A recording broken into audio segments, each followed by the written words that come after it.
What's an unexpectedly well-paid job?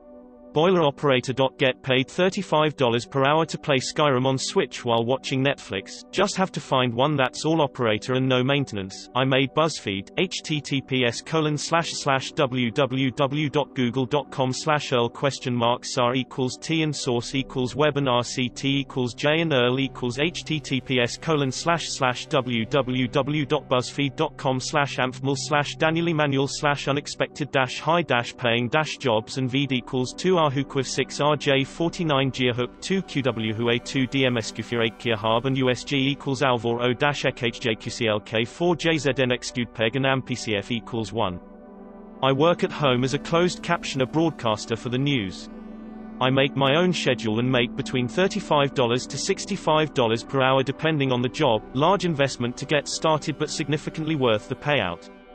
Garbage collectors in New York are paid up to $112,000, a solid salary considering you don't even need a degree.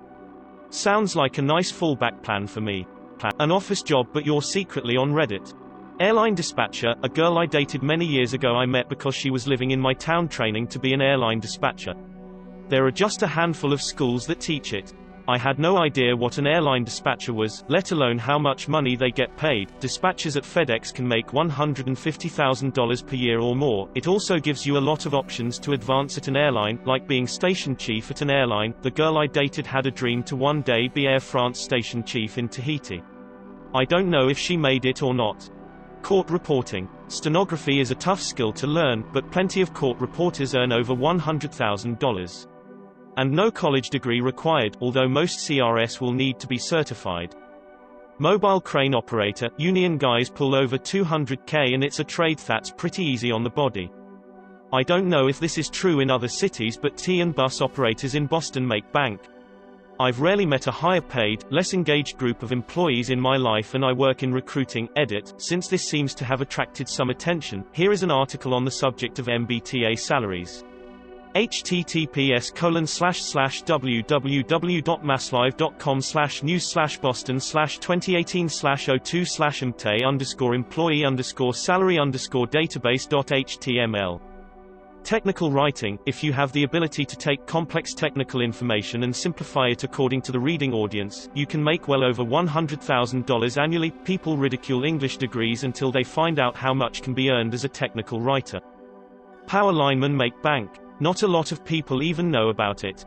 Utility linemen. There is a developing shortage nationwide due to baby boom retirements. It's well-paid base, but the overtime is fabulous. Longshoreman. If you're a senior member of a union you make absolute cake. $180,000 plus a year. I drive machinery in a coal mine in Australia. I make about $170k, even our new trainees are paid pretty well, about $48 per hour. I think it ends up being close to 90 to 100k, easy money for sitting on your ass in an air-conditioned cab. I fix hospital beds, will be making 100k within my first 2 years with full benefits. I also have full control over my hours.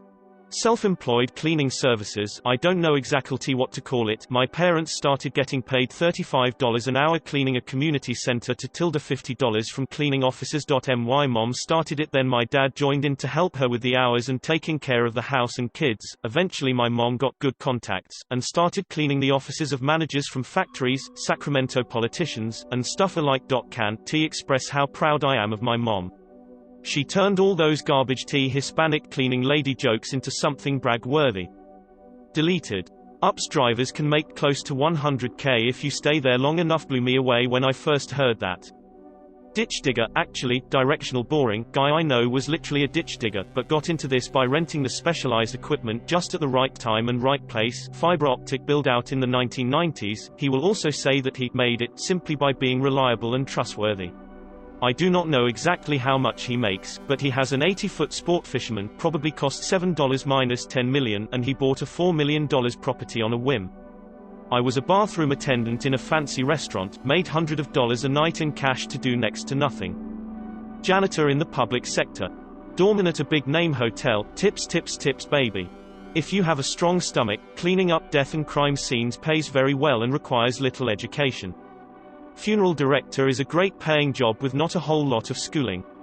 That's what I do and I make about $75,000. In some states, corrections officers make insane money with just a GED and willingness to work overtime. Edit, it says some states, guys, some states. There is a job in my country called chicken sexer. You're paid something like 10k euros per mission to touch newborn chicks and determine their sex. Elevator technicians. YouTubers who just copy Reddit posts into a voice thing and then upload it with the text on the background. Edit, for those saying people who actually speak and make it unique aren't that bad. I agree, I still don't watch them, but I agree. My point is those YouTubers who literally just copy and paste text into a text-to-speech program they found on the internet. Bartending. Some people know, but the overwhelming majority don't. If I only worked 20 hours, 2 days a week this year, weekends, I would make close to $50,000. If I really tried and worked 2 solid jobs 5 days a week, I would easily hit close to, if not over, $100,000. This doesn't apply to every bar or bartender. You're not going to make this type of money at an Applebee's or a super franchised corporate establishment. Hot dog vendors can earn 6 figures in a year. Becoming a locksmith changed my life. Well paid and I get to help people out, I love it. Collecting golf balls. Saw on the news a guy makes over $250,000 traveling around and using scuba gear getting golf balls. IDK, if surprising but one people don't think about. Selling ad space on local broadcast stations. I do it and make more than most families do in my area, and I'm at smaller market. Going into a medium one can put you well into 6 figures. I work as a lunch lady. I get school vacations off, summers off, and weekends. No nights, or even really afternoons. It's amazing.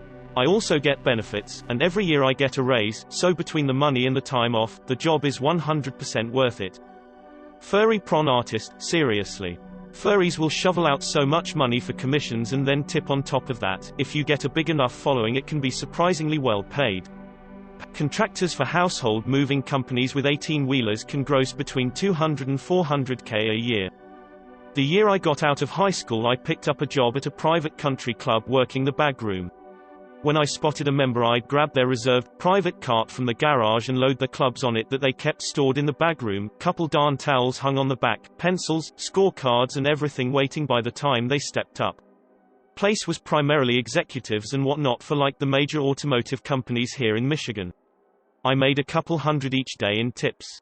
During a couple tournaments that took place, I went home with around $500 in my pocket. I took home so much each day that I kept forgetting to pick up my paycheck, which was something like another $400 each week, late 90s minimum wage. Only part of the job I hated was using the picker to get the balls off the range.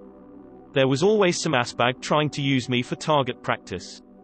Optician. I get $30 plus an hour to sell you glasses and contacts. Document specialist for utilities. Basically you have to know someone to get into it, but I went from making less than $40k as an office admin to $120k as a doc specialist, no college requirement. Often people just get their spouses or siblings on because they've worked in an office before. As a general rule, this is terrible for anyone who actually knows what they're doing in the job, but, like, whatever. A lot of times I'm just getting paid to hold down a desk. Trader Joe's managers, general managers of stores make $100,000 plus, assistant store managers make $60,000 to $80,000 per year, not bad for working grocery. Scrum Masters in software development industry, they are paid 6 figures for basically setting up meetings and being cheerleaders. They don't have any responsibility for delivery of work and they don't have any work beyond what I described. Update, I am talking about a dedicated Scrum Master who does absolutely nothing else but be a Scrum Master. Update 2, I agree with you when you say you hate that this position exists as an individual entity and do believe that having one person just do this is wasteful. Update 3, I am specifically referring to Scrum Masters. Project managers and engineering managers and POS are not included in this. Train driver for London Underground, heavily unionised industry, and London's dependency on the network means they've been able to demand an enviable package, high base pay, high overtime rates, and travel passes for the family. Underwater welding pays a tremendous amount. The only one I know personally retired comfortably in his 40s. Dog groomer. It's a weird industry, though, and a skill that really has to be learned hands-on. Grooming schools can be a good start, but I know great groomers that never went to school for it, and terrible groomers that spent thousands on classes. Just being good at handling dogs is the best foundation for success. It's not the easiest job in the world. It's largely commission-based, and you're lucky if you get any benefits out of it, but if you get enough practice in to be good at it and build up a loyal clientele base in a decently affluent area, it's good money. The haircuts I do range from $70 to $175, and I'm paid 50%, which averages out to around $30 to $35 an hour most days. Not everyone tips, but those that do usually tip $5 to $20 per dog, and because I do about 40 dogs in an average week, that's an extra couple hundred in my pocket. So if you don't mind working on your feet all day, sustaining repetitive motion injuries, not taking lunch breaks, dealing with insane customers, and picking garbage off dog buttholes, it's a good living.